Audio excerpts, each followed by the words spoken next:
Hello दोस्तों, कैसे हो आप सब लोग। आज मैं आपको एक ऐसी थ्रिलिंग स्टोरी सुनाने वाली हूँ जिसको सुन के आपको मज़ा आएगा। लेकिन स्टोरी शुरू करने से पहले मैं आपसे रिक्वेस्ट करूँगी कि हमारे यूट्यूब चैनल ना स्टोरी वर्ल्ड को सब्सक्राइब करना ना भूलिए और वीडियो को लाइक ज़रूर कीजिए। तो चलिए स्टोरी की शुरुआत करते हैं। एक ऐसी रात जब अंधेरा ज़्यादा गहरा था और हवा अपने शब्दों में चीख रही थी। मुंबई के इस कोने में लोग अपने घरों में बंद थे और बारिश की गिरती बूंदें शहर के कोने कोने को भिगोती जा रही थी। एक छोटी सी गली के एक अपार्टमेंट के 12वें फ्लोर पे आरव अपनी कहानी लिखने की कोशिश कर रहा था, लेकिन उसके जहन में सिर्फ एक ही सवाल था, वो लड़की कौन थी। एक हफ्ते पहले की बात है जब आरव की जिंदगी एक अजीब मोड़ ले चुकी थी। एक रात वो मराइन ड्राइव के पास अपने कैमरे के साथ फोटोग्राफी कर रहा था जब उसने एक लड़की को देखा। उसका चेहरा बारिश की बूंदों के नीचे धुंधला था, लेकिन उसकी आंखों में एक अजीब सी कशिश थी। आरव उससे कुछ कहने की कोशिश कर ही रहा था कि वो गायब हो गई। क्या वो असली थी या मेरा वहम? आरव के दिमाग में ये सवाल बार बार घूम रहा था। उसने अपने लैपटॉप की स्क्रीन पर देखा और लिखना शुरू किया। वो रात जब मैंने उसे देखा, एक अजनबी का पैगाम। 2 दिन बाद आरव के डोरबेल बजती है। जब उसने दरवाज़ा खोला तो एक छोटा सा पैकेट पड़ा था। पैकेट में कोई नाम या एड्रेस नहीं था, सिर्फ एक चिट्ठी थी। तुम्हें अगर सच जानना है तो इस रात 11 बजे मराइन ड्राइव पर आना। आरव का दिल तेज धड़क रहा था। कौन मुझे ये पैगाम भेज रहा है, उसने सोचा, लेकिन क्यूरियोसिटी के आगे डर हार गया। रात को एग्जैक्टली 11 बजे आरव मराइन ड्राइव के उस जगह पर पहुंचा जहां उसने उस लड़की को पहली बार देखा था। हवा अब और भी तेज थी और समुंदर की लहरें ज्यादा शोर मचा रही थी। एक पल के लिए सब कुछ शांत लग रहा था और फिर उससे किसी की आहट की सुनाई दी। तुम आ गए, एक मधुर और गहरे लहजे में किसी ने कहा। आरव ने मुड़कर देखा और वही लड़की उसके सामने खड़ी थी। उसका नाम सिया था। सिया का राज। सिया ने आरव को देखा और बोला, तुम्हें यहाँ आने के लिए माफ करना, लेकिन मुझे किसी पर भरोसा नहीं था। तुम एक राइटर हो और तुम सच समझ सकते हो।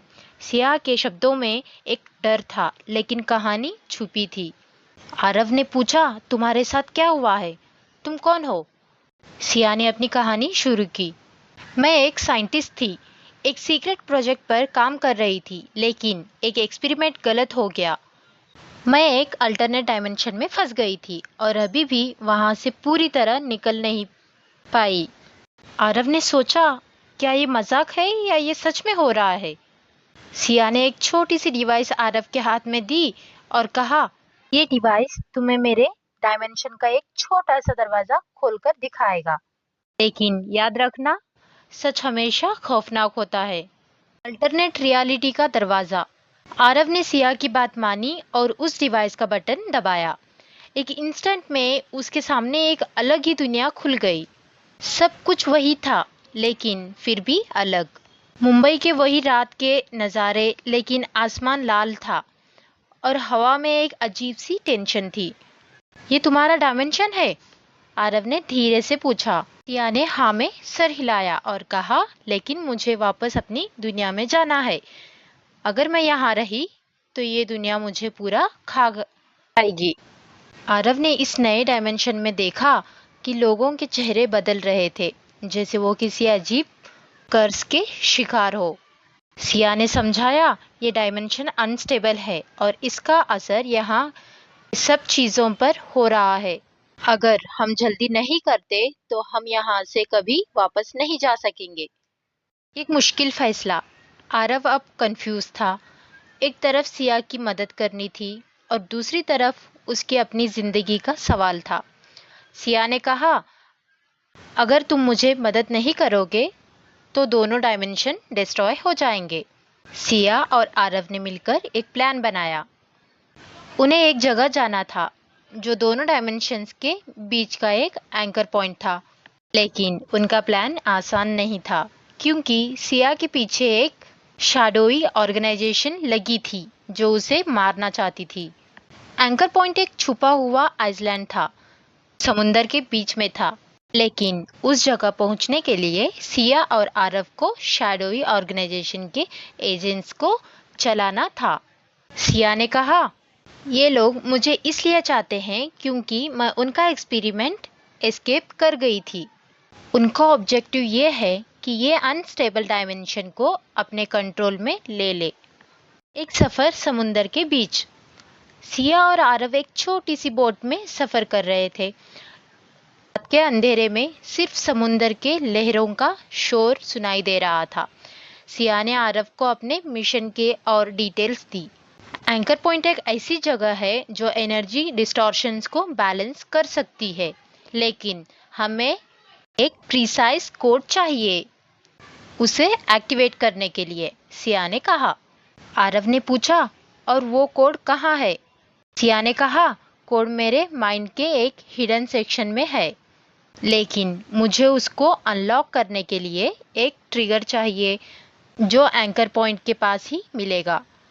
रात के बीच एक और स्टॉर्म शुरू हो गया। हवा और तेज हो गई और लहरें ने उनकी बोट को हिलाना शुरू कर दिया। सिया ने आरव से कहा, हमें जल्दी करनी होगी।